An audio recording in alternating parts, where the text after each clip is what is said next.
మీ personal interviews మరియు వ్యాపార ప్రకటనల కొరకు ఈ నెంబర్ని సంప్రదించండి. నమస్తే, వెల్కమ్ టు మనం టీవీ. ఒక్కొక్కసారి మనం అనుకున్న పనులు జరగకపోతే వెంటనే అనుకుంటాం మన టైం బాగాలేదురా అని. బట్ టైం బాగాలేదు అనడానికి మనం ఎలా డిసైడ్ చేసుకోగలుగుతాం? అక్కడ ఒక నమ్మకం రన్ అవుతుంది కాబట్టి, అంటే మనం ఈ వాస్తువు, గ్రహాలు, ఈ స్థితిగతులు అన్నిటి కూడా నమ్ముతున్నాం కాబట్టి మన టైం బాగాలేదు, ఇప్పుడు మన టైం నడవట్లేదు అని అనుకుంటూ ఉంటాం.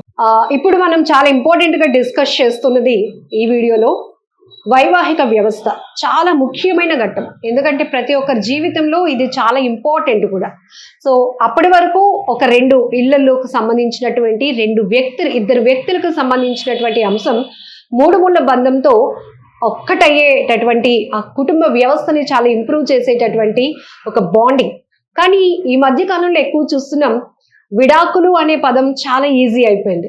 ఇంతకు ముందు ఇలాంటి విడాకుల మీద వచ్చే సినిమాలు చాలా ఇంట్రెస్ట్గా చూసేవాళ్ళం. ఓహో, ఇలాంటి జరిగితే ఇలాంటి మిస్టేక్స్ వల్ల రెండు బంధాలు కలిసి ఉండాల్సినవి విడిపోతాయా, ఇంత ఈజీగా అనిపించేది. బట్ ఇప్పుడు చాలా ఈజీగా ప్రతి ఒక్కరు డైవర్స్ అనే పదం వాడుతున్నారు. ఇంతకీ మనం డిస్కస్ చేయబోయేది ఏంటంటే, వైవాహిక వ్యవస్థ పైన, ఈ వివాహాలు, పెళ్లిళ్ళ పైన జాతక ప్రభావం ఎంతవరకు ఉంటుంది, ఈ గ్రహ దోషాలు కానీ ఇలాంటివి కూడా ఈ పెళ్లి బంధం విడిపోవటానికి కారణం ఎంతవరకు అవుతాయి, ఈ విషయాలు అయితే అడిగి తెలుసుకుందాం. మనతో పాటు జ్యోతిష్య రత్న, వాస్తు బ్రహ్మ డిఎస్ఎన్ మూర్తి గారు ఉన్నారు. నమస్తే గురువు గారు. నమస్తే అమ్మ.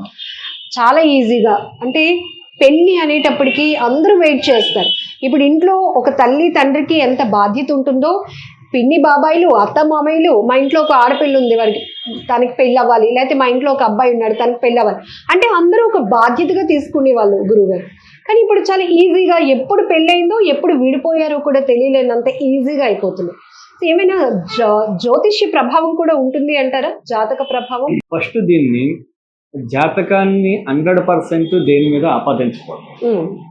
ఎందుకు ఆపాదించకూడదు అంటే, జ్యోతిష్యం అనేటువంటిది మన లైఫ్ జర్నీని స్మూత్ చేసేది. అంటే మనం ఒక ట్రావెలింగ్లో ఉన్నాం, ఒక కార్లో ఫ్యామిలీ అంతా వెళ్తున్నాం. వెళ్ళేటప్పుడు చాలా దూరం ట్రావెల్ చేసిన తర్వాత చీకటి పడిపోయింది. అక్కడ ఇంకొక 7-8 రూట్లు కనిపిస్తుంది. నాకేమనిపించింది, అరే ఎంత దూరం ట్రావెల్ చేసి వచ్చాను, ఇంకా ట్రావెల్ చేయవలసింది చాలా ఉంది, కానీ ఇక్కడ 8 రూట్లు కనిపిస్తున్నాయి, నేను ఏ రూట్లో వెళ్తే సక్రమంగా వెళ్ళగలనో నాకు అర్థం కాలేదు. అప్పుడు ఏం చేశాను, లోకల్ పర్సన్ ఒక ఆయన వస్తున్నాడు, ఆయన పిలిచి, అయ్యా నేను పలానా ఊరు వెళ్ళాలి, నేను వెళ్ళే ఊర్లో వెళ్ళేటప్పుడు 8 రూట్లు కనిపిస్తుంది, నేను వెళ్ళే రూటు గతుకులు లేకుండా సాఫ్ట్గా ఉండాలి, నేను వెళ్ళే రూట్లో లైటింగ్ ఉండగలగాలి, నేను వెళ్ళే రూట్లో తినడానికి ఏమన్నా దొరకగలగాలి, నేను వెళ్ళే రూట్లో జనసంచారం ఉండగలగాలి, నేను వెళ్ళే రూట్ అన్నిటికంటే కొంచెం షార్ట్ కట్ అయ్యి ఉండాలి, సేఫ్, సెక్యూర్ అండ్ కంఫర్ట్ అన్ని ఉండాలి. అలాంటి రూట్ ఏదో తమరు కొద్దిగా నాకు సెలవిస్తే నేను ఆ రూట్ లో వెళ్తానండి. అప్పుడు ఆ లోకల్ పర్సన్, ఈ 3వ రూట్ లో వెళ్ళండి, మీకు అన్ని విధాలకు కూడా బాగుంటది, కంపేర్ టు రిమైనింగ్ రూట్స్ ఇది మీరు బాగుంటదని గైడ్ చేశారు. ఆ లోకల్ పర్సన్ ఆస్ట్రాలజర్ యొక్క లక్షణం ఏంటంటే, మీ జర్నీని స్మూత్ చేయడమే తప్పించి మీకు జర్నీ లేకుండా చేయడం కాదు. మీరు ప్రయాణించేటువంటి లైఫ్ జర్నీలో ఎత్తుపల్లాలు లేకుండా స్మూత్ గా ఎలాగెళ్తారని గైడ్ చేయడమే ఆస్ట్రాలజీ. అంతేగాని గ్రహాన్ని ఆపాదించుకుని ఇదే నన్ను అని చేసిందని చెప్పుకోవడం కూడా తప్పు. ఇంకా మెయిన్ ఫ్యాక్టర్ ఏంటంటే, ఈ జ్యోతిష్యం వివాహ వ్యవస్థ మీద ఎంతవరకు వర్క్ అవుతుంది, ఈ విడాకులకి ఇవన్నిటికి ఇది ఎంతవరకు రీజన్ అవుతుంది అనేటప్పటికి డెఫినెట్ గా నవగ్రహాల యొక్క సమ్మేళనం అండి.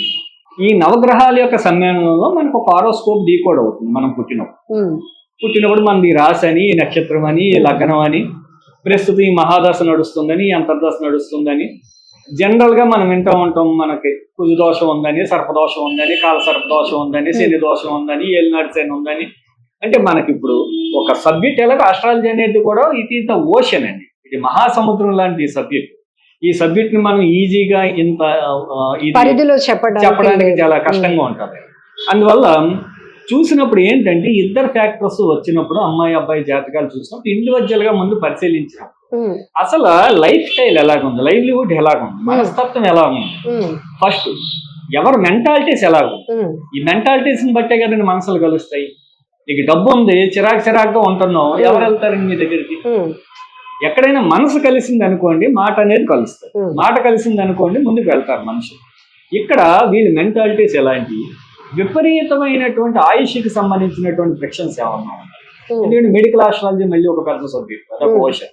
దీంట్లో మనం గమనించవచ్చు అపముచ్చు దోషాలు ఏమన్నా ఉన్నాయా, లేకపోతే ఏదైనా పెద్ద డిసీజులతో ఏమన్నా ఇబ్బంది పడవచ్చా, ఇలాంటివన్నీ కూడా మనకి జాతకాల్లో కొంతవరకు ఐడెంటిఫై అయినప్పుడు ఇద్దరు మనకు ముఖ్యమే, అమ్మాయి ముఖ్యమే అబ్బాయి ముఖ్యమే. మా కాన్సెప్ట్ ఏంటంటే పారామీటర్స్ అనేది స్నేహం అనేది సఖ్యంగా ఉండాలి, స్నేహంలో విరుద్ధాలు ఉండకూడదు. అందువల్ల వివాహ బంధం అనేటువంటిది ఇద్దరిలోనూ ఒక సమతూకంగా ఉండాలనేది చూస్తాం. అలాంటప్పుడు ఏంటంటే ఈ అమ్మాయి కోపం తగ్గించుకోవాలి, బాగా అగ్రెసివ్ గా ఉంటుంది అన్నప్పుడు ఇక్కడ కోపం అనేటువంటి ఫ్యాక్టర్ ఎక్కువగా ఉంది, ఇది తగ్గించుకోవాలి అనేటువంటిది మేము కంపల్సరీగా చేస్తాం.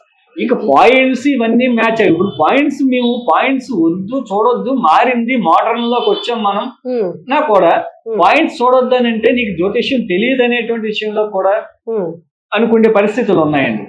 ఎందుకంటే వాళ్ళు ఏదనుకుంటున్నారో అది మన మీద ఫోకస్ చేసి మన ద్వారా రిజల్ట్ పొందేటువంటి పరిస్థితులకు వచ్చేసి నిజంగా గురువు గారు ఏం చెప్తారు అనే దానికంటే మనం చెప్పేది వినకుండా కూడా రెండోది నలుగురు ఐదుగురికి కన్సల్ట్ చేసినప్పుడు ఏమవుతుందంటే నలుగురు భిన్న ధృవాలతో చెప్పడం. అక్కడ వచ్చి ఆ గురువు గారు ఎవరో కుజదోషం ఉందండి అన్నారు, కుజదోషం ఉంటుందండి, క్యాన్సిలైజేషన్స్ కూడా తెలియగలగాలి.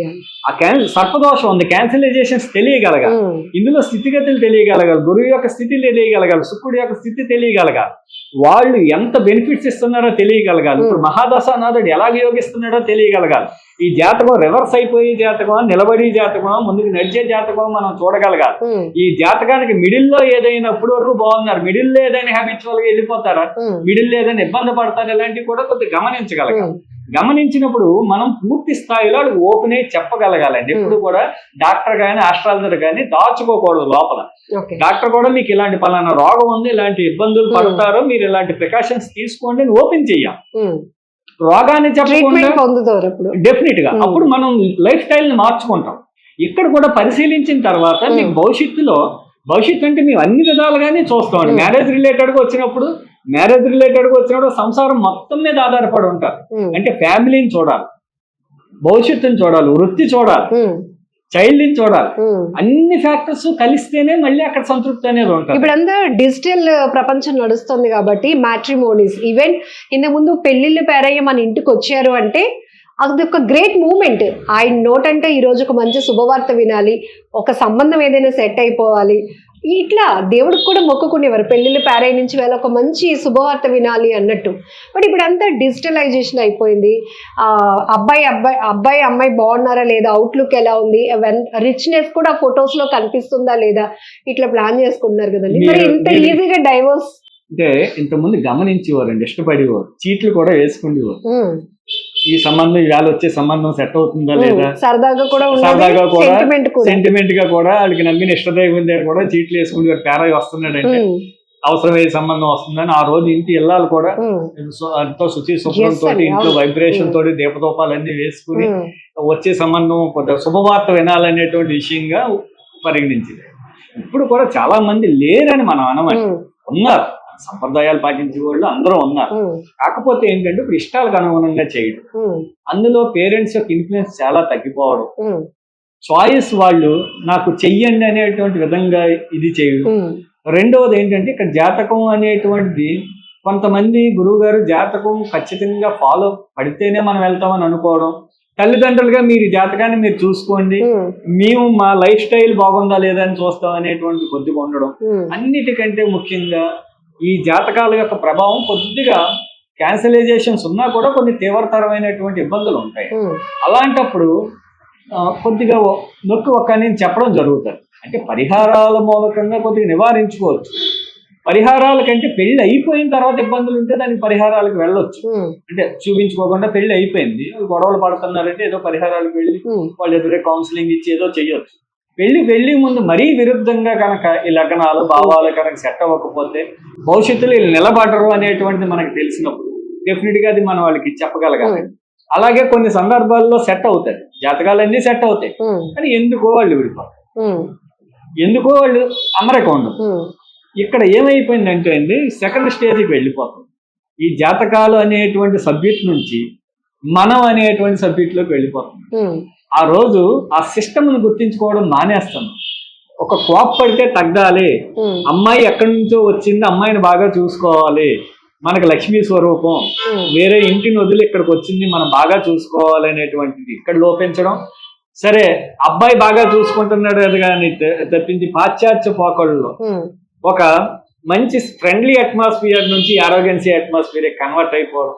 ఈ మధ్యలో మాట్లాడి మిడిల్ మ్యాన్షిప్ చేసి వాళ్ళు లేక, తప్పప్పులు చెప్పి వాళ్ళు లేక, పలానా వాళ్ళు తిడతారు దండిస్తారు అనేటువంటి వాళ్ళు ఈ సొసైటీలో ఫ్రీడమ్ ఎక్కువైపోవడం, నీకెందుకు మా లైఫ్ అనేటువంటి విధంగా తీర్చిదిద్దడం. ఏమైపోయింది ఇప్పుడు నేను సంపాదించుకుంటున్నాను అనేటువంటి విధానాల్లోకి వెళ్ళడం. జాతకం అనేటువంటి ఫ్యాక్టర్ ఒక 20-35% దాని మీద ఇంపాక్ట్ చూపించిన రిమైనింగ్ 50% ఆఫ్ ద ఫ్యాక్టర్ మనం ఓన్ గా చేసుకున్నటువంటి దీంట్లో ఉంటదండి. ఎందుకంటే జాతకాలు అనేటువంటి చూసినప్పుడు మన తల్లిదండ్రులు గొడవలు పడి ఉండొచ్చు కానీ విడిపోయిన వాళ్ళు చాలా తక్కువ. అంటే అప్పటిన్నట్టు బలమైన కారణం. బట్ ఇప్పుడు మీరు చాలా చూస్తున్నారు కదా, మీడియాలో కూడా వస్తున్నాయి, చిన్న చిన్నదే ఉప్పులో అదే కూరలో కారం ఎక్కువైందని అసలు మాట్లాడడానికి కూడా చాలా సిల్లీగా అనిపిస్తా ఉంది. ఇట్లాంటివి చూసినప్పుడు ఏమనిపిస్తుంది గురువు గారు? ఇది ల్యాక్ ఆఫ్ అవేర్నెస్. అంటే మనం ఎడ్యుకేషన్ చిన్నప్పటి నుంచి ఎల్కేజీ నుండి ప్లే స్కూల్ నుంచి అంతవరకు చదువుకుంటున్నాం. అలాగే ఈ లైఫ్ అనేటువంటి ఎడ్యుకేషన్ని కొద్దిగా కూడా చదువుకోలేకపోతాం. Main point. రెండోది పేరెంట్స్ కూడా కస్టమైజేషన్ అయిపోయాయి.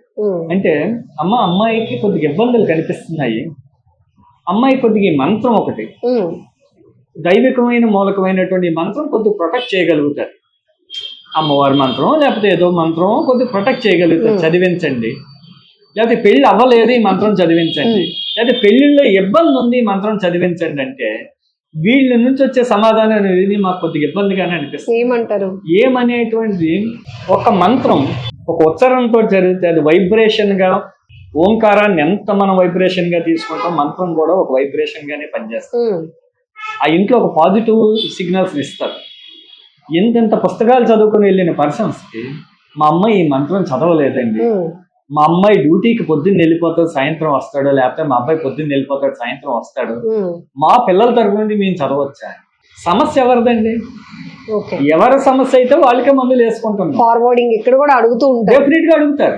అమ్మాయి చదవలేదండి, రాత్రి వస్తుందండి, లేకపోతే ఇది నోరు తిరగదండి. నోరు తిరగకపోతే అక్షరాభ్యాసం నుంచి ఎంత ఉన్నతమైన చదువులైనా నోరు తిరిగే చదువుకున్నామండి. ఏది కూడా పుట్టుకతోటే రాదు. మీరు ఇవ్వండి గురువు గారు నేను చేయిస్తాననే స్థితి కనిపించట్లేదు. ఏదైనా ఒక రెమెడీ పలానా సర్పదోషాలు ఉన్నాయి, ఏదో జంట నాగులు కొద్దిగా ఏదో ప్రదక్షిణ లేకపోతే పాలాభిషేకం చెయ్యండి అంటే అక్కడ అమ్మాయి చేయలేదని మేము చెయ్యొచ్చా? ఇది ఎవరు ప్రాబ్లం అండి? అదే హెల్త్ కి సంబంధించిన ప్రాబ్లం వస్తే అమ్మాయి టాబ్లెట్స్ వీళ్ళు వేసుకోవాలి కదా. ఇక్కడ కూడా అలాగే చూడాలి, మారల్స్ చెప్పగలగాలి. అమ్మ నీ జీవితం గురించి సంబంధించింది, నువ్వు బాగుంటావు, నీ ఇంట్లో సమస్యలు అనేది తగ్గుతాయి అనేటువంటి గైడ్ చేసే విధానాలు కూడా తగ్గిపోయినాయి. కొంతమంది కౌన్సిలింగ్ కి కూడా మీ దగ్గరకు వస్తూ ఉంటారు కదా, ఈ కొంచెం యంగేజ్ లోనే పెళ్ళయి విడిపోవడం, లేకపోతే వైఫ్ అండ్ హస్బెండ్ కి సెట్ కాకపోవడం, వాళ్ళు చెప్పే రీజన్స్ ఎట్లా ఉంటాయి? అంటే ఇది రీసెంట్ గా ఒక సిచ్యువేషన్. జనరల్ పెళ్ళి అయింది, ఎక్కడో జాబ్ చేసుకుంటున్నారు ఇద్దరు, పెళ్ళి అయిన ఒక సంవత్సరం అయ్యింది. అయిన తర్వాత ఈ అమ్మాయి డైవర్స్ సిద్ధపడుతుంది అనేటువంటి విధంగా తెలిసింది. ఒకసారి ఎందుకో మళ్ళీ కలవడానికి వచ్చినప్పుడు ఏంటమ్మా ఎందుకో రీజన్ తెలుసుకోవచ్చా అంటే వాళ్ళ మమ్మీ ఉండి వాళ్ళు బాగా ఇబ్బంది పెడుతున్నారండి అదండి ఇదండి అని. మీరు ఒక నిమిషం ఆగండి అమ్మ, అమ్మాయితో తెలుసుకుంటాను నేను ఏం జరిగిందమ్మా చెప్పండి. మీరు అమ్మాయిని అడిగితే వాళ్ళ అమ్మగారు సమాధానం చెప్పడం ఏం జరిగిందమ్మా, ఏమీ లేదండి బాగానే ఉంది వాళ్ళు, ఒకసారి మా ఆడబడుచు వచ్చింది ఇంటికి, వచ్చి టీ కప్పు తాగింది అక్కడ పెట్టేస్తుంది, ఇప్పిన బట్టలన్నీ కూడా సోఫాల మీద వేసేస్తుంది. మా మమ్మీకి ఫోన్ చేశాను, చేస్తేనేమో నువ్వేమన్నా సేవకురాలువా, నువ్వు చేయకు, అమ్మాయికి తెలీదా, తను ఒక ఇంటి నుండి వచ్చిందే కదా అంది. అనేటప్పటికి ఏమైందంటే 2-3 సార్లు నేను బరస్ట్ అయ్యాను అమ్మాయి మీద. మరి ఇంకా అక్కడ సిస్టర్ కదా అబ్బాయికి, సిస్టర్ మీద బరస్ట్ అయితే అబ్బాయికి కొద్దిగా ఇబ్బంది అనిపిస్తుంది కదా. ఆ ఫోన్ అమ్మకి రాగానే అమ్మా నువ్వైనా ఆడబడుచులు అంటే ఫ్రెండ్, ఏముందమ్మా ఒక టీ కప్ తీస్తే ఏముంది, ఒక బట్టలు తీసి అక్కడ వేస్తే ఏముంది, లేదా వదిన సాయంత్రం అన్ని ఎలాగా వేసేయని చెప్పి కొద్దిగా సౌమ్యంగా చెప్పుకుంటే ఏముందని నువ్వు పని మనిషివా లేకపోతే ఇంకోటి అనే విధంగా మనం ఇచ్చినప్పుడు వాళ్ళు ఏ విధమైన రెస్పెక్ట్ నేర్చుకుంటారు. అప్పుడు నువ్వెంత అనే స్థాయికి ఇందులో గొడవకి ఏం మూలం లేదండి. ఇందులో రీజన్ ఏమీ లేదు. ఇందాక మీరు అన్నట్టు కారం ఉప్పు రిక్వైర్మెంట్స్ పెరుగుతున్నాయి. నాకు ఈ కూర తినాలని ఉంది, అతనికి ప్రేమతో అర్థం చేసుకుంటూ వండుతుంది. లేకపోతే జొమాటోలో ఆర్డర్ పెట్టుకో, నాకు వండు, నీకు ఆర్డర్ పెట్టుకోవడం ఏంటి? ఇలాంటి పరిస్థితులు కొంతవరకు వెళ్తున్నాయి. మీ అమ్మాయి వండటం లేదండి, చేయటం లేదు, నాకు బాగోలేదండి, నాకు హెల్త్ బాగోలేనప్పుడు అర్థం చేసుకోవట్లేదు, నాకు ఈ కూర ఉండి ఆ కూర ఉంటే నేను ఎక్కడి నుంచి వండగలుగుతాను, కొద్ది నేను టైర్డ్ అవుతున్నాను, నేను జాబ్ చేసి వస్తున్నాను, లేకపోతే ఇప్పుడు పిల్లలతో చూసుకోలేకపోతున్నాను, అర్థం చేసుకోవటం లేదు, ఎంతసేపు నేను మనిషినే కదా అనే విధంగా. అలాగే అబ్బాయిల పరంగా చూసినప్పుడు కూడా నోరుకి ఎంత మాట వస్తే అంత మాట మాట్లాడుతుంది. మీరు ఏమి నేర్పారండి, భరించలేకపోతున్నాం, మాట్లాడితే మా అమ్మని తిడుతున్నారు, ఎక్కడెక్కడ ఉన్నవాడిని కూడా తీసుకుని వస్తున్నారు దీంట్లోకి. ఇలాంటి క్రైటీరియాలోకి వెళ్ళిపోయింది. ఇది ఏమీ లేదండి. దీంట్లో సింపుల్ గా ఒక ఫ్రెండ్లీగా ఎక్కడైనా ఒక వ్యక్తి తగ్గడం నేర్చుకోవాలి. తగ్గడం అనేది ఎప్పుడైతే ఉంటుందో మనం నెగ్గడం కాదండి, తగ్గడం నేర్చుకోవాలి. సరే ఈయన కోపంగా లైఫ్ లో మాత్రం నెగ్గాలనే ఉండాలి, బట్ మన వ్యక్తిగత జీవితానికి సంబంధించి తగ్గాలి. ఇక్కడ గొడవ అవుతున్నప్పుడు నేను చెప్తున్నాను, ఇక్కడ భార్యాభర్తల మధ్య సఖ్యత లోపించినప్పుడు ఎవరో ఒకరు తగ్గిపోతే ఇగో సాటిస్ఫై అయిపోతాడు. సరే ఆయన కావని లేకపోతే భార్య కావని, ఇద్దరం ఒకటే కదా, ఎవరు తేడా ఏం కాదు. పార్వతీ పరమేశ్వరులు, అర్ధనాథేశ్వరులు అయిపోయింది. నాట్యజరం అన్నం అన్ని గుమ్మిమూడి వేసారు, సప్తపది అయ్యింది, పెళ్లిలో సిస్టమ్ అంతా చేశారు, అన్ని చూసి పంపించారు కదా. ఒక్క సిస్టమ్ కూడా మనం గమనించకపోతే ఎలాగండి? ఇక్కడ దానికి చాలా మీనింగ్ ఉంది కదండి. పెళ్లి అంత తంతు చేశారు కదా, ఆ తంతుని ఒక్కటైనా కూడా మనం గమనించకపోతే ఎలాగండి? బ్యాక్ అండ్ సొసైటీని, పేరెంట్స్ని అందరినీ గమనించకపోతే ఎలాగండి? అది గమనించే తత్వం లేక, ఓపిక లేక, తగ్గేటువంటి గుణం లేక, జాతకాలు కొంతవరకు ఇంపాక్ట్ చూపిస్తాయి, ముందే చెప్పేస్తాం. అంటే భారంగా వెళ్ళమని అన్నమాట. ఇంకా వాళ్ళకి రిక్వైర్మెంట్స్ ఉండి మేము చేసుకోవాలి, ఏదైనా ఉందో అలాంటి పరిహారాలు ఉంటే మేము చెప్తామండి, చేసుకోండి. కానీ 100% ఇగో మీద ఎక్కువ రన్ అవుతుంది జాతకాల కంటే కూడా. థ్యాంక్ యూ గురువు గారు. ప్రాక్టికల్ గా కూడా చాలా ఫ్యాక్ట్స్ ఉన్నాయి ఇందులో. అవును. నమస్తే.